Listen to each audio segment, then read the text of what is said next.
کو، 8 تاریخ کو، 15 تاریخ کو، 7 تاریخ کو، 6 تاریخ کو اللہ کے نبی صلی اللہ علیہ وسلم دنیا میں آئے۔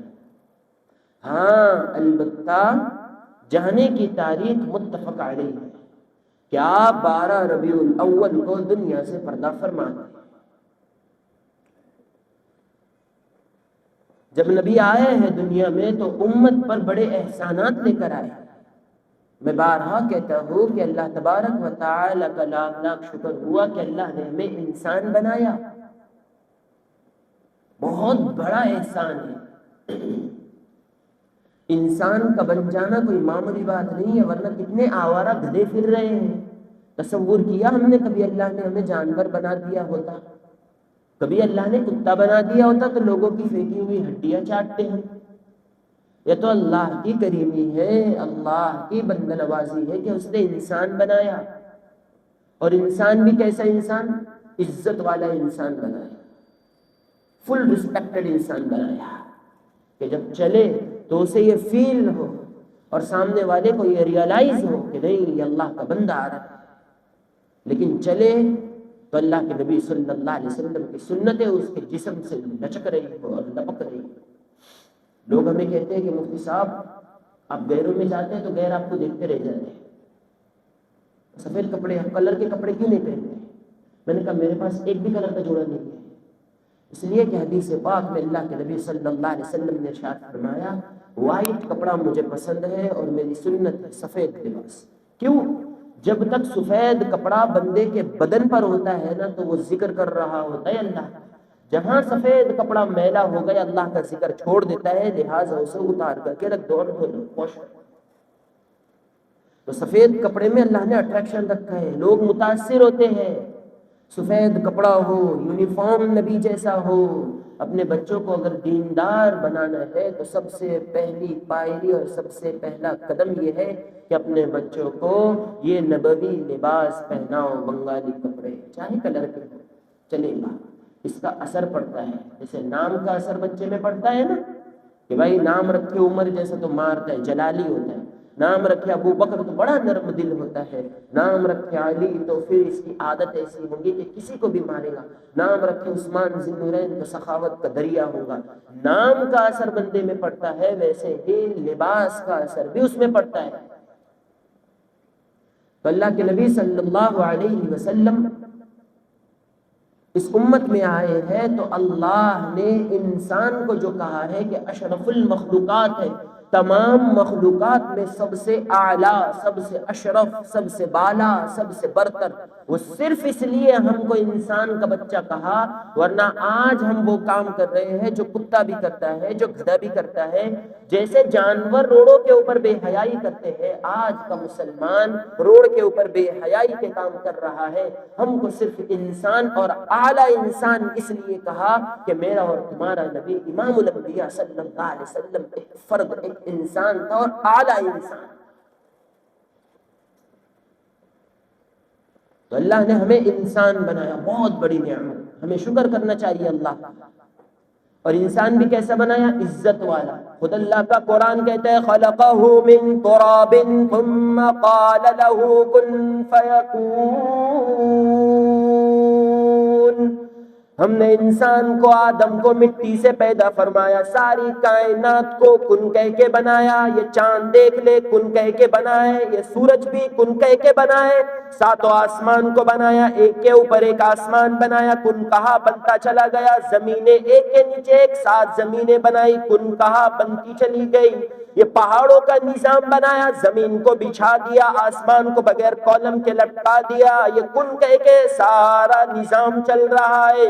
لیکن اللہ فرماتا ہے او میرے بندے جب تجھے بنانے کی باری آئی کن نہیں کہا۔ اللہ کا قرآن کہتا ہے لما خلقت بیدیا، جب تجھے بنانے کی باری آئی، تیری اماں تو رات کو سو رہی تھی، تیری نانی بھی سو رہی تھی، گھر کے سارے فیملی ممبر سو رہے تھے، اللہ فرماتا ہے لما خلقت بیدیا، میں نے تجھے اپنے دونوں ہاتھوں سے اپنی قدرت سے بنایا۔ اور آج تو دنیا میں آ کر آدھی رات تک موبائل چلاتا ہے، آج دنیا میں آ کر تنہائی کے گناہوں سے نہیں بچ سکتا۔ تو اللہ نے بڑا انعام اور احسان فرمایا کہ انسان کا بچہ بنایا۔ اور دوسرا بڑا انعام یہ فرمایا کہ مسلمان کے گھر میں پیدا فرمایا. اس کی تو ہم کو کوئی قدر نہیں ہے. بن گئے بھائی مسلمان ہے، نام کے مسلمان. تیرے ابا کا نام کیا ہے؟ تو بولے غفار بھائی. تیرے ابا کا نام، اس کے دادا کا نام بولے وہاب بھائی. بولے وہ پورے نام یاد گنائے گا، لیکن اس کو یہ نہیں پتا ہوگا کہ میں بھی مسلمان ہوں. میرے پاس بھی آئی کارڈ جو ہے وہ امام الانبیاء صلی اللہ علیہ وسلم کا ہے. تو ایمان کی دولت. اور تیسری عظیم نعمت جو اللہ نے دی ہے، جس کے لیے وقت کے انبیاء علیہ السلام نے عرضی درج کروائی عرش معلی کے اوپر. الہ العالمین یہ کمپلینٹ لے، یہ درخواست لے، یہ لیٹر لے، یہ آن لائن لیٹر ہم بھیج رہے تجھے، یہ کہ ہمیں نبی نہ بنانا کوئی بات نہیں، کوئی مسئلہ نہیں، لیکن امام الانبیاء صلی اللہ علیہ وسلم کی امت میں پیدا کرنا. جو امت آئی ہے 1400 سال کے بعد، یہ آئی سب سے لاسٹ ہے، لیکن سب سے پہلے جنت میں جائے گی. تو اللہ تعالیٰ نے اس نبی کے امت میں ہمیں پیدا فرمایا. اسی نبی کا مہینہ چل رہا ہے ربیع الاول.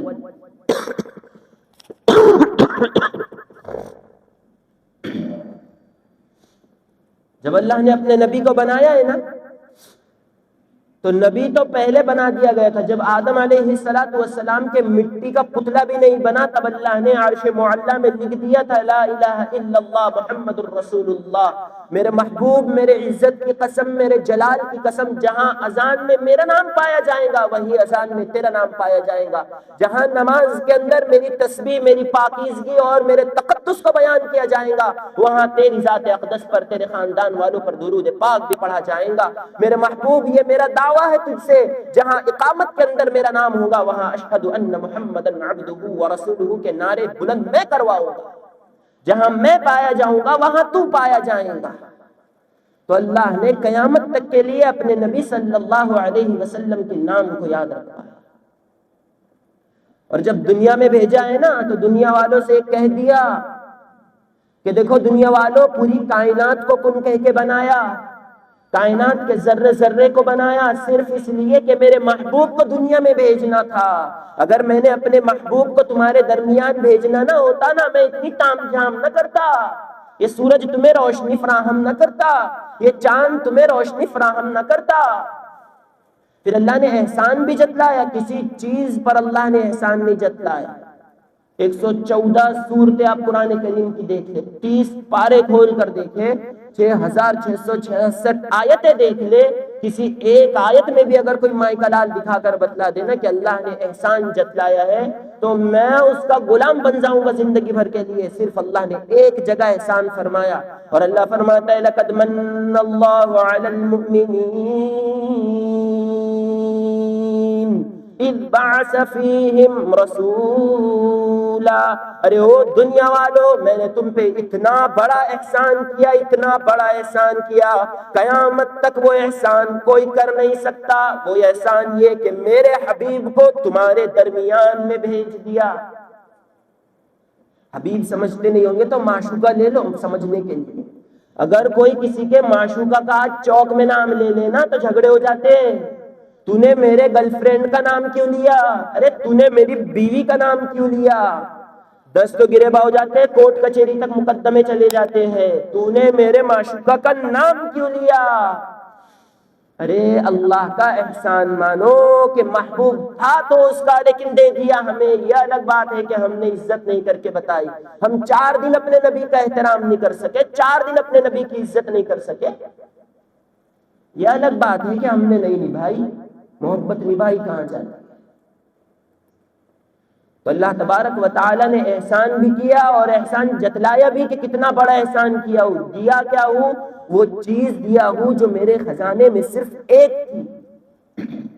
اللہ کے خزانے میں کوئی کمی نہیں ہے. تم کتنے ہی دعا مانگ لو، دنیا والوں کا اصول ہے مانگنے جائیں نا تو ناراض ہو جاتا ہے. آج جاؤ دیں گے، کل جاؤ دیں گے، پرسوں جاؤ دیں گے. اگر سگا بھائی سگے بھائی سے مانگ رہے نا، بھائی دینا 5 روپے، بھائی دینا 20 روپے، بھائی دینا 500 روپے پیٹرول ڈالنا ہے، بھائی دینا یہ کرنا ہے، تو وہ بھائی بھی ایک حد تک مدد کریں گا، اس کے بعد ہاتھ نیچے کر لیں گا، لیکن وہ ناراض ہو جائیں گا. اللہ کا دربار ایسا ہے، یہاں نہ جاؤ نہ مانگو تو اللہ ناراض ہو جاتا ہے. اور جو جتنا مانگتا ہے اللہ اس سے اتنا دیتا ہے اور بھر بھر کر دیتا ہے. یہ الگ بات ہے کہ کسی وجہ سے ٹال دیتا ہے، لیٹ کر دیتا ہے. تو اللہ تبارک و تعالی نے جب نبی کو بھیجا تو احسان جتلایا.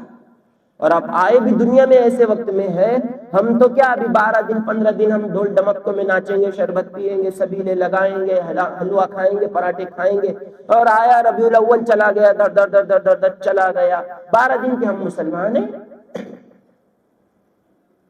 لیکن اللہ تبارک و تعالی نے رات سے ادب کر کے بتلایا کہ دیکھو ادب کس چیز کو کہتے ہیں. ارے دن سے ادب کر کے بتلایا.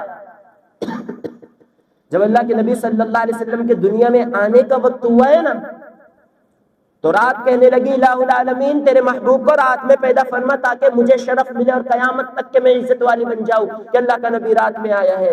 دن نے فوراً کہا نہیں نہیں نہیں نہیں نہیں نہیں، دن میں پیدا فرما تاکہ مجھے شرف ملے. تو اللہ تعالیٰ نے معاملہ بالکل صاف کر دیا اور فرمایا رات تو بھی غمگین نہ ہو، تو تو میری ایک مخلوق ہے، اور دن تو بھی پریشان نہ ہو، میرے اپنے حبیب کو اس وقت دنیا میں لاؤں گا جب رات جا رہی ہوں گی، دن آ رہا ہوگا، دونوں اپنا حصہ تقسیم کر دیں.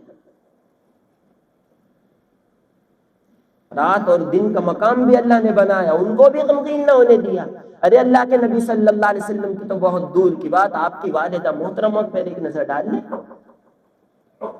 آپ کی والدہ جب اللہ کے نبی صلی اللہ علیہ وسلم ماں کے پیٹ میں ہے، آپ کے والد عبداللہ کا انتقال ہو گیا. میں شروع سے بتاتا ہوں انشاءاللہ کہ تو 1-2 مہینے تک اسی پر سیرت پر بیان کریں گے، لیکن شروع سے سن لیجیے. جب آپ ماں کے پیٹ میں ہیں، آپ کے والد محترم حضرت عبداللہ کا انتقال ہو گیا. اب آپ کے دادا عبد المطلب کے اوپر پورا وزن آ گیا، اور یہ وہ خاندان قریش جس کے پاس کعبۃ اللہ کی چابی ہے، اور اللہ کا گھر حرم محترم، اس کے وہ ٹرسٹی ہے، صدر ہے، ممبر ہے، سب کچھ انہی کے طرف ہے، سارا خرچہ اسی کے طرف ہے. شوہر کا انتقال ہو گیا تو بیوی بیوہ ہے، اور بیوہ عورت عطر استعمال نہیں کر سکتی، خوشبو استعمال نہیں کر سکتی. مورخین نے، سیرت نگاروں نے بڑے تفصیل کے ساتھ یہ واقعہ لکھا ہے کہ عبد المطلب ایک مرتبہ گھر میں آئے، چاشت کا وقت ہے، 11:15 بج رہے ہیں، اور پریشانی کی حالت میں پوچھا اپنی بیوی سے کہ یہ کیا بات ہے. سارے مکہ والوں نے سر کھا کے رکھ دیا، کئی دن سے سوال کر رہے ہیں، میرے پاس جواب کوئی نہیں. بیوی کہنے لگی اجی کیا سوال کرتے؟ کہاں مکہ والوں نے اتنا پریشان کر دیا اور کہہ رہے ہیں کہ عبد المطلب تیرے گھر میں عطر کہاں سے آ رہا ہے؟ تیرے گھر میں ایسا لگتا عطر کی برسات ہو رہی ہے. تیرے گھر کے سامنے سے جب گزرو جو خوشبوؤں کے فوارے ہمارے ناک میں لگتے ہیں، ایک ہفتے تک وہ خوشبو نہیں نکلتی. بیوی بھی پریشان ہو گئی اور کہنے لگی اجی تم تو باہر رہتے ہو، کعبۃ اللہ کی دیکھ بھال کرتے ہو، اس کی صفائی کرتے ہو، وہاں اللہ کی تسبیح بیان کرتے ہو، وہاں جا کر کے تم نگرانی کرتے ہو، یا گھر کا معاملہ ہے مجھ سے پوچھو، آپ تو خوشبو کی بات کرتے ہو. یا آمنہ بیوہ ہے، اس سے یہ پوچھو کہ تو خوشبو لاتی کہاں سے ہے، اور لاتی ہے تو پیتی کہاں سے؟ جب بات کرتی ہے تو خوشبو منہ سے نکلتی ہے، جہاں بیٹھ جائے وہاں خوشبو، اپنا ہاتھ اپنی ہتھیلی دیوار کے جس حصے پہ رکھ دے وہاں سے خوشبو. ارے ایک پیالے کو مٹی کے ہونٹ لگا لے تو اس پیالے میں خوشبو ہی خوشبو. اس سے سب سے پہلے یہ پوچھو کہ تو مٹی تو خوشبو پیتی کہاں سے ہے؟ بات بڑھ گئی. عبد المطلب کہنے لگے کہ تو بیوی ہے، تو لیڈیز ہے، وہ بھی لیڈیز ہے، لیڈیز آپس میں ایک دوسرے سے پوچھ لو، ہمارا پوچھنا مناسب نہیں. بیوی کہنے لگی میرے اندر اتنی ہمت نہیں کہ آمنہ سے سوال کروں. عبد المطلب نے بلایا، بیٹی آمنہ ادھر آ جاؤ. اندر کمرے میں تھی. کیا قسمت ہے اس مائی کے جس نے امام الانبیاء صلی اللہ علیہ وسلم کو اپنے پیٹ میں رکھا ہوگا. کائنات کی کوئی مائی اس مائی کا مقابلہ نہیں کر سکتی. کیا نظارے ہوں گے جب آمنہ تشریف لا رہی ہے، امام الانبیاء صلی اللہ علیہ وسلم کو اپنے پیٹ میں لے کر سوال کر دیا ابا نے، او بیٹی یہ عطر لاتی کہاں سے ہے؟ سارا گھر معطر ہے، خوشبو سے بھر گیا ہے. بیٹی کے اوپر جو الزام لگنے شروع ہوئے، تو عطر کہاں سے لاتی؟ تجھے کون لا کر دیتا؟ ہم نہیں ڈانٹیں گے، تو لانے والے کا نام بتلا، تو استعمال کرتی ہے کون سا عطر ہے؟ اور عطر کی بات تو چھوڑو، یہ اتنا عجیب عطر ہے کہ میں تو عربستان کا سفر کرتا ہوں تجارت کا، وہاں بھی یہ خوشبو نہیں. میں عراق میں جاتا ہوں، ایران میں جاتا ہوں، یمن میں جاتا ہوں، فلسطین میں جاتا ہوں، وہاں کے کاروبار کرنے والوں سے ملتا ہوں، وہاں کے مارکیٹ کو اچھے سے جانتا ہوں. یہ معمولی عطر نہیں، بڑا برانڈڈ عطر معلوم ہوتا ہے. مائی کے اوپر جب الزام لگنا شروع ہوئے، آنکھوں سے آنسو آنا شروع ہو گئے، فرمانے لگی ابا جان آپ تو عطر کی بات کرتے ہو، یہ تو بڑی دور ہے، میں گنڈ اٹھا کر ایک جگہ گلاس اٹھا کر اپنے کمر پر رکھتی ہوں اور کنویں کے قریب جاتی ہوں تاکہ پانی لے کر آؤں، جیسے ہی میرے چہرے کا عکس کنویں کے پانی پر پڑتا ہے پانی اوپر کو خود بخود آ جاتا۔ ابا جان اس سے آگے بڑھ کر یہ بات کہوں، جب واپس آتی ہوں وہ گنڈ اٹھا کر کے میرے قدموں تلے جو پتھر آتا ہے وہ بھی موم بن جاتا ہے، اور جب میں آگے چلتی ہوں یہ درخت جو ہے جھک جھک کر مجھے سلام کرتے ہیں، امام الانبیاء صلی اللہ علیہ وسلم کی والدہ تجھے مبارک ہو۔ پریشان ہو گئی، بھائی بات تو خوشبو سے لے کر گئی تھی اور یہ اتنے دور تک لما کر لے جا رہی ہے۔ پھر پیٹ پر ہاتھ رکھی، ہچکیاں لے لے کر رو رہی ہے، ابا جان یوں معلوم ہوتا ہے اس آنے والے مہمان کی برکت ہے۔ مسلمانوں، جس نبی کی آمد پر اللہ نے خوشبو کی بارش برسائی، عطر کی بارش برسائی، آج اسی نبی کا امتی جھوٹ بول بول کر مال کمائے، کیا اسے شعبہ دیتا ہے؟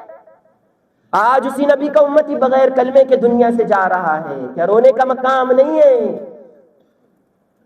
ربیع الاول تو اس لیے رکھا گیا تاکہ زانی زنا سے توبہ کر لے، جھوٹ بولنے والا جھوٹ بولنے سے اپنے آپ کو بچا لے اور توبہ کر لے، اور دھوکہ دینے والا دھوکے سے معافی مانگ لے، اور رشوت کے بازاروں کو گرم کرنے والا اللہ کے دربار میں معافی مانگے، اور ناانصافی کے تیر چلانے والا ناانصافی کے تیر کو چلانے سے اللہ سے معافی مانگ لے۔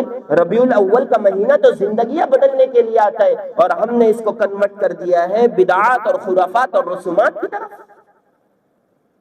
اللہ کے نبی صلی اللہ علیہ وسلم جب دنیا میں آئے ہیں نا، تو پہلا جو بچہ نہیں کام کر سکتا، بھائی 15-20 منٹ کا بچہ کوئی کام نہیں کر سکتا، اللہ کے نبی صلی اللہ علیہ وسلم آئے ہیں۔ اب ماں تو بڑی پریشان ہوتی ہے کہ مجھے لڑکا ہوا یا لڑکی ہوئی، لڑکا ہوا یا لڑکی ہوئی، کیونکہ دادا تو بڑے پریشان تھے کہ اللہ اس کے باپ کو تو نے اس کے باپ کو تو اٹھا لیا، عبداللہ کو اب یتیم بچہ پیدا ہوگا، لہٰذا عبداللہ کا وارث تو اگر لڑکی ہو گئی تو اس کی تو نسل ہی آگے کوئی نہیں بڑھنی، لڑکی ہوگی تو وہ دوسرے طرف نکاح کر لیں گی، وہ وہاں چلے جائیں گی، یہ پریشان تھے۔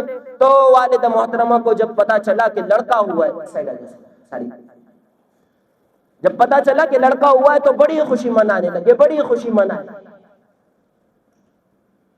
عبد المطلب نے لڑکے کو اٹھایا اور دیکھ کر حیران ہو گئے، لڑکا ماں کے قدموں میں رکھا گیا، یہی بچہ محمد صلی اللہ علیہ وسلم قدموں میں رکھا۔ تو والدہ محترمہ کہتی ہے، حضرت آمنہ کی بات بیان کرتے ہیں مورخین کہ یہ چھوٹا سا 15-20 منٹ کا بچہ ہے، اپنے گھٹنوں کے بل نیچے جھکا ہے، اپنی پیشانی کو زمین پر رکھا ہے، اور ایک انگلی سے اللہ کے آسمان کی طرف اشارہ کیا، اور یہ کہنا چاہ رہا تھا اپنی زبان حال سے کہ آج تک بتوں کی عبادت ہو گئی، آج تک دریاؤں کو مانا گیا، آج تک آگ کی پرستش ہو گئی، آج تک درگاہوں پر چادریں چڑھاتی گئی، آج تک پتھروں کی مورتیاں بنا بنا کر اپنی منتیں، اپنی مرادیں، اپنی خواہشیں، اپنی جائز تمنائیں ان سے مانگا گیا، لیکن آج کے بعد محمد آ گیا، ایک اللہ کے علاوہ کسی کی عبادت اور پرستش نہیں ہوگی۔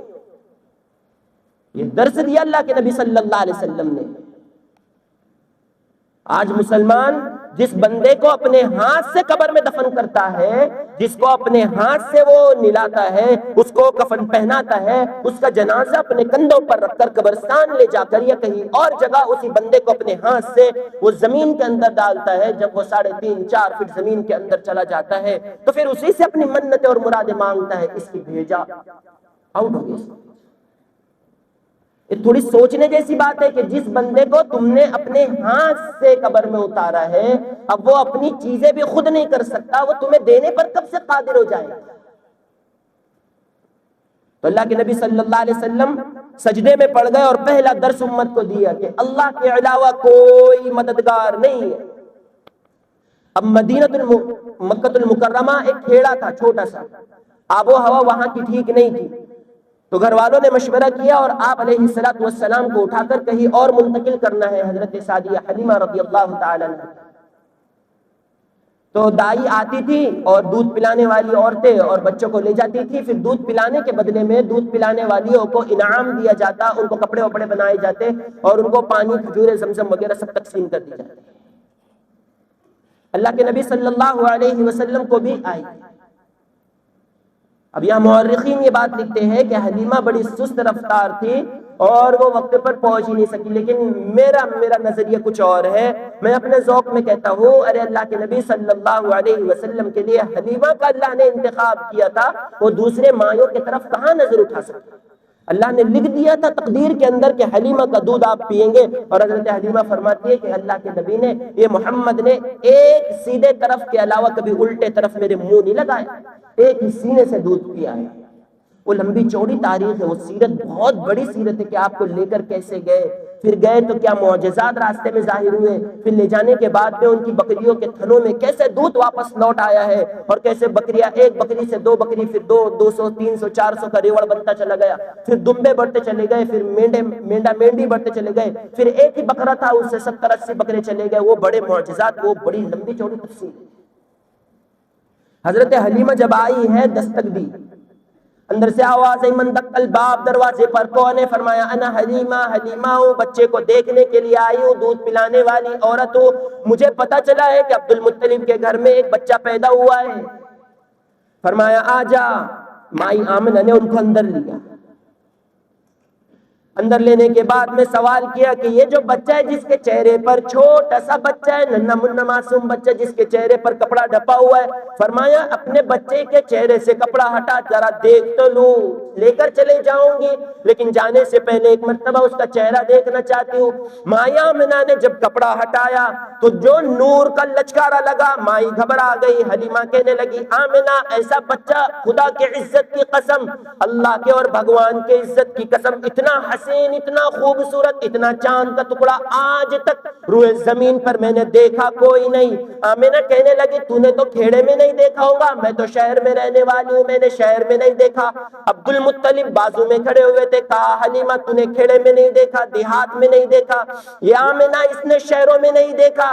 ارے او میں عبد المطلب کئی ملکوں کا سفر کرتا ہوں تجارت کے لیے, اس ملک سے اس ملک میں جاتا ہوں, اس صوبے سے اس صوبے میں جاتا ہوں, اللہ کے عزت کی قسم اس جیسا چاند کا ٹکڑا آج تک میں نے کہیں نہیں دیکھا. فوراً جبرائیل امین نازل ہوئے, حلیمہ تو نے اپنے گاؤں میں دیہات میں کھیڑے میں نہ دیکھا, آمنہ تو نے اپنے شہروں میں پورے مکہ میں نہ دیکھا. ارے او عبد المطلب کئی ملکوں میں تو نے نہ دیکھا ہوگا, میں جبرائیل امین ہوں, بیت المعمور میں رہنے والے فرشتوں کا سردار ہوں, سدرۃ المنتہا میں رہنے والے فرشتوں کا سردار ہوں, زمین کے تمام فرشتوں پر میری حکمرانی چلتی ہے, آسمان کے تمام فرشتوں پر میری حکمرانی, میرا آرڈر چلتا ہے. میں نے مشرق سے مغرب تک چکر لگایا اور شمال سے جنوب تک چکر لگایا, پوری دھرتی پر اللہ کی عزت کی قسم اس جیسا چاند کا ٹکڑا میں نے کبھی نہیں دیکھا. فوراً یہ بات ختم ہوئی کہ اللہ پاک جل شانہ کی طرف سے آواز آئی, حلیمہ تو نے چھوٹے سے گاؤں میں نہ دیکھا ہوگا, آمنہ تو نے پورے شہر میں پورے مکہ میں نہ دیکھا, عبد المطلب کئی ملکوں میں تو نے نہ دیکھا ہوگا, بات مانتے ہیں. ارے جبرائیل تو نے سارے جہان میں نہ دیکھا ہوگا, میں ایک خدا کہتا ہوں آج تک اتنا حسین چاند کا ٹکڑا میں نے پیدا ہی نہیں کیا. تم دیکھتے تو تب نہ, جب میں پیدا کرتا, میں نے اپنے محبوب کو پیدا کرنے کے بعد وہ سانچہ ہی توڑ دیا. اسی لیے حضرت حسان بن ثابت کہتے ہیں, عجیب الفاظ ہیں ان کے, وَأَحْسَنُ مِنْكَ لَمْ تَرَكَتْ تُعِينِ وَأَجْمَلُ مِنْكَ لَمْ تَلِدِ النِّسَاءُ خُلِقْتَ مُبَرَّأً مِنْ كُلِّ عَيْبٍ كَأَنَّكَ قَدْ خُلِقْتَ كَمَا تَشَاءُ. حضرت حسان بن اللہ کے نبی صلی اللہ علیہ وسلم کی موجودگی میں مسجد نبوی کے اندر ایسا ممبر ایک صحابی نے بنوایا, انصاری صحابی نے, اور اس میں شعر شاعری کی مجلس لگتی. کچھ صحابی کھڑے ہو کر کے قرآن کی تفسیر بیان کرتے, قرآن کے بارے میں. حضرت حسان بن ثابت کا کام تھا اللہ کے نبی صلی اللہ علیہ وسلم کی سیرت بیان کرتے کہ ہمارا نبی ایسا نبی ویسا نبی. اسی موقع پر حضرت حسان بن ثابت نے فرمایا, وَأَحْسَنُ مِنْكَ لَمْ تَرَكَتْ تُعِينِ, یا رسول اللہ آج تک میری آنکھوں نے آپ جیسا خوبصورت دل نشین محجبین چاند کا ٹکڑا دیکھا ہی نہیں. وَأَجْمَلُ مِنْكَ لَمْ تَلِدِ النِّسَاءُ, اور دیکھتی بھی کیسی میری آنکھیں, آج تک آپ جیسا خوبصورت کسی ماں کی کوکھ نے جنا نہیں. خُلِقْتَ مُبَرَّأً مِّن كُلِّ عَيْبٍ, آپ کو تو اللہ رب العزت والجلال نے ہر عیب سے پاک, منزہ اور مبرہ پیدا کیا. كَأَنَّكَ قَدْ خُلِقْتَ كَمَا تَشَاءُ, ایسا محسوس ہوتا ہے کہ آپ کی تخلیق تو خالق کائنات نے آپ کی مرضی, منشا اور چاہت کے مطابق. ایسا نبی اللہ نے دیا، جب وہ دنیا میں آیا تو اللہ تبارک و تعالیٰ نے ایک ایک چیز کو اس کے محفوظ رکھ دیا۔ آج ہم سے اپنے دادا پر دادا کے نام محفوظ نہیں ہو سکتے۔ کتنے لوگ ہیں جو اپنے دادا کا نام نہیں جانتے، کتنے لوگ ہیں جو نانا کا نام نہیں جانتے۔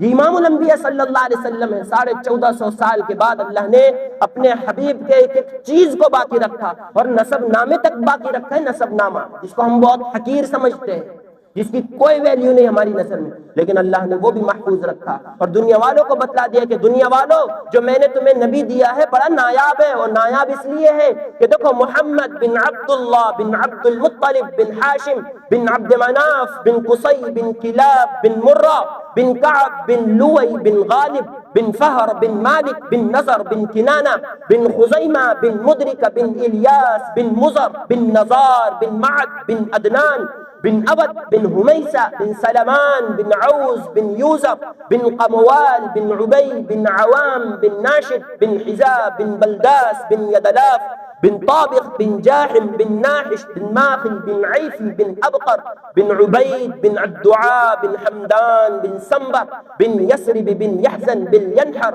بن ارعوا بن عیزی بن زیشان بن عیسر بن مقصر بن ناحس بن زارح بن سمی بن مزی بن عوض بن ایرام بن قیدار بن اسماعیل بن ابراہیم بن آزر بن ناحور بن سروج بن رعو بن فائج بن ارفقشاد بن سام بن نوح بن لامک بن متوشال بن ادریس بن یرد بن ملحلئیل بن کینان بن آنوش بن شیس اور بن آدم علیہ السلام۔ یہ نسب نامہ بھی اللہ نے اپنے نبی کا محفوظ رکھ دیا۔ تو لوگوں، میرے کہنے کا یہ مطلب تھا کہ اللہ کے نبی صلی اللہ علیہ وسلم کی اب یہ جو مہینہ آیا ہے، آپ کا آنا بھی اسی مہینے میں، جانا بھی اسی مہینے میں، لیکن آنے کے بارے میں کوئی نہیں بتا سکتا صحیح روایتوں سے کہ اللہ کے نبی 12 ربیع الاول کو آئے یا کسی اور تاریخ کو آئے۔ ہاں، جانے کے بارے میں صحیح حدیث ہے، اللہ کے نبی صلی اللہ علیہ وسلم نے فرمایا کہ آپ کا یہ کہ آپ دنیا سے 12 تاریخ کو گئے ہیں، اور آپ کی بیماری جب بڑھ گئی تھی تو چاشت کے وقت اللہ کے نبی صلی اللہ علیہ وسلم کا انتقال ہوا۔ جو لوگوں کے بھی سوالات آئے ہوئے ہیں کہ بھائی مفتی صاحب یہ عید میلاد النبی کا کیا ہے، بہت سارے سوالات ہیں، لیکن ایک سوال یہ تھا کہ عید میلاد النبی کی شرعی حقیقت اور حیثیت کیا ہے؟ کو میں اس پہ زیادہ روشنی نہیں ڈالوں گا، بس میں یہ کہوں گا کہ بنیادی یہ بات یاد رکھے کہ شریعت کے اندر جو عید کا کانسیپٹ ہے، عید کے معنی ہوتے ہیں عاد یعود، لوٹ کر آنا۔ جو چیز بار بار غور سے سننا، جو چیز بار بار لوٹ کر آتی ہے اسے عید کہتے ہیں، لیکن عید کا تعلق یہ کسی عبادت کے ساتھ ہے۔ عید کا تعلق جیسے بقرہ عید ہے، عید الاضحیٰ، تو عید کی نماز کے بعد قربانی ہے، عبادت۔ عید الفطر کا تعلق ہے رمضان عید، تو پہلے ہم نے پورے مہینے کے روزے رکھے، اس کے بعد اب خوشی منائی۔ لیکن عید میلاد النبی میں عبادت کون سی ہے؟ کوئی عبادت نہیں۔ دوسری بات، عید میلاد النبی کے موقع پر کوئی حدیث سے ثابت نہیں ہے کہ اللہ کے نبی صلی اللہ علیہ وسلم 12 تاریخ کو آئے، کوئی حدیث نہیں ہے، ایک صحیح حدیث بھی نہیں۔ اگر کسی کے پاس ہو تو لا کر کے دے دے مجھے، اس کے بعد انشاءاللہ پھر سوچے جائیں گے اس حدیث پر۔ ایک حدیث بھی نہیں ہے کہ اللہ کے نبی صلی اللہ علیہ حدیث صحیحہ جس میں سارے ثقہ راوی ہوں، ایک بھی حدیث نہیں ہے۔ اچھا چلو، میں تھوڑے دیر کے لیے مان بھی لیتا ہوں کہ اللہ کے نبی صلی اللہ علیہ وسلم 12 تاریخ کو دنیا میں آئے ہیں، تو پھر آپ آئے ہیں تو آپ کے عمل دیکھا جائے گا کہ آپ کا خود عمل کیا ہے پیدائش کے دنوں پر۔ جس دن آپ پیدا ہوئے، مان لیتے تھوڑے دیر کے لیے کہ 12 تاریخ کو اللہ کے نبی صلی اللہ علیہ وسلم کی ولادت ہے۔ اب اللہ کے نبی کا عمل کیا ہے؟ صحیح حدیث، اللہ کے نبی صلی اللہ علیہ وسلم ارشاد فرماتے ہیں کہ میں پیر کا دن روزہ رکھتا ہوں۔ صحابہ نے پوچھا یا رسول اللہ پیر کے دن روزہ کیوں رکھتے ہیں؟ آپ نے ارشاد فرمایا اس لیے کہ میں اس دن پیدا ہوا ہوں، پیر کے دن روزہ رکھتا ہوں۔ تو اگر نبی علیہ الصلوۃ والسلام پیر کے دن روزہ رکھتے ہیں تو معلوم یہ ہوا کہ آپ جس دن پیدا ہوئے ہیں اس دن روزہ رکھ رہے ہیں، اور ہمارا مزاج یہ بن گیا ہے کہ جس دن نبی دنیا میں آیا ہم خوشی، ہم پروگرام آرگنائز کروا رہے ہیں، چراغاں کر رہے ہیں، لائٹنگ جلا رہے ہیں، تو جہاں روزہ ہوگا وہاں خوشی نہیں ہوگی۔ ارے بھائی، روزہ رکھنے کے ساتھ ساتھ عید بھی مناتے ہیں ہم، ہاں؟ جس دن عید ہوتی ہے اس دن روزہ رکھنا حرام ہے۔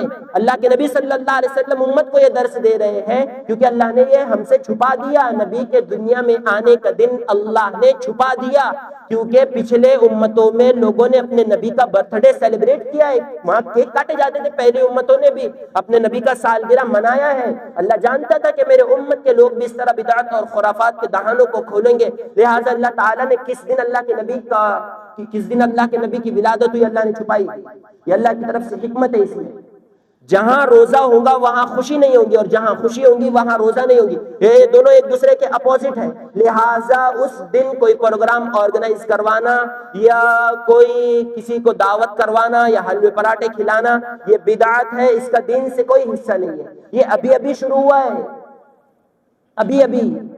اور ایک قول کے مطابق تو مولانا احمد رضا خان بریلوی نے اس کی ایجاد کی ہے۔ جب غیر ملک تقسیم ہوا ہے پاکستان، جب انڈیا پاکستان تقسیم ہوا، اس وقت میں سنیوں کے اور شیعہ کے بڑے خطرناک اختلافات عروج پر آئے، تو جتنے سنی لوگ تھے وہ شیعہ کی طرف پلٹ رہے تھے، اور ان کے پروگرام جو محرم کے ہوتے تھے چلے آ رہے تھے وہ مظفر نگر میں اور یو پی کے ایریے میں، تو لوگ اس طرف کنورٹ ہو رہے تھے ان کی دعوت کو دیکھ کر، لہٰذا احمد رضا خان بریلوی نے اس کو دیکھ کر کہ بھائی لوگ پورے ادھر چلے جائیں گے، اس نے پھر اس طرح مجلس منعقد کی، جلسے رکھے اور اللہ کے نبی صلی اللہ علیہ وسلم کی سیرت کو بیان کیا، اور پھر چھوٹا سا جلوس نکال کر کے اسی گاؤں میں اسی کھیڑے میں گھمایا، لہٰذا یہ چھوٹا تھوڑا کرتے جب بڑھتا چلا گیا، تو آج موجودہ دنوں میں ہمارے چندرپور کا حال یہ ہے کہ 13 سے 15 کلو تک اور 17 کلو تک کے اس پر کیک پر لکھا جاتا ہے ہیپی برتھ ڈے یا رسول اللہ، اور چندرپور میں کاٹا جاتا ہے، جس کیک کے اوپر اللہ کے نبی صلی اللہ علیہ وسلم کا نام لکھا ہوا ہو اور نام عالی لکھا ہوا ہو،